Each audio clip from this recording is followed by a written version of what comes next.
ආදරණීය දරුවක් ෆිල්ම් ඉන් කොන්සර්ට් මං හිතන්නේ 2026 මේ අවුරුද්දේ හරි අපූරු අලුත් වැඩක් මේ අරගෙන ඉන්නේ යොහානි ඉන්නවා මාත් එක්ක දැන් සාමාන්‍යයෙන් යොහානිව මේ දවස්වල ලංකාවේ දකින්න නෑ මොකද අනේ ලංකාව අදාරින්නේ දැන් ඉන්නවද මේ දවස්වල ඇත්තටම ලංකාවේ දකිවා මාව මොකද මං හිතුවා මේ අවුරුද්දේ ලංකාවේ වැඩ ටිකක් කරන්න මොකද මගේ ඇල්බම් එකක් එනවා මේ ආදරේ කියන ඇල්බම් එක ඉවර වෙන ගමන් තව ඇල්බම් එකක් මම දාන්න බලාපොරොත්තු වෙමින් ඉන්නවා මේ අවුරුද්දේ මැද වගේ. ඉතින් අනිවාර්යෙන් මම ලංකාවේ ඉන්නවා මේ අවුරුද්දේ.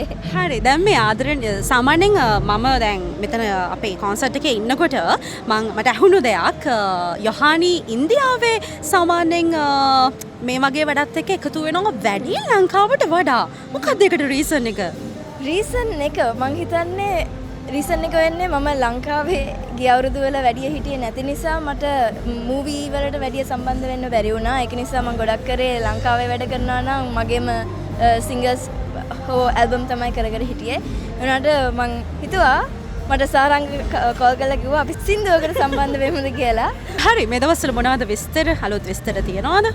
විස්තර ගොඩක් තියෙනවා. හැබැයි එතනට එන්න කලින් මට මතක් කරන්න ඕනේ මම සම්බන්ධ වුණ ගීතයේ කල එලි කරන්න හරිම ලස්සන කරන්න මේ උදව් වුණ හැමෝටම මම සුබපතනවා තැන්ක් කරනවා. ඉතින් මතක් කරන්න ඕනේ සාරංග දිනක්ෂී වගේම ගයාන් දිල්ෂාන් සින්දුව ප්‍රොඩියුස් කරපු ෂෙනා සහ සංකබී ලිරික්ස් තියපු ඉතින් මේ හැමෝම මතක් කරනවා. හරිම ලස්සන වැඩක් කරේ. මොකද අපි ඔක්කොම එකතු වෙලා ස්ටුඩියෝ එකකට ගිහිල්ලා ෂෙනාගේ ස්ටුඩියෝ එකට ගිහිල්ලා මේක නිර්මාණය කරේ.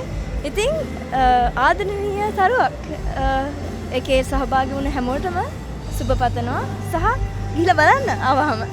හරි මං හිතන්නේ එහෙනම් වෙනස් වැඩක් අලුත් වැඩක් 2026 යොහානිගෙන් යොහානිගේ වැඩක් බලාපොරොත්තුෙන් හිටපු අයට අලුතෙන්ම දෙයක් ඔන්න බලන්න පුළුවන් ළඟම වෙනවා. ඉතින් thank you so much Hero Gossip අපිත් එක්ක එකතු වුණාට දිගටම මේ විදිහට අපිත් එක්ක ඉන්න ඕනේ හරිද?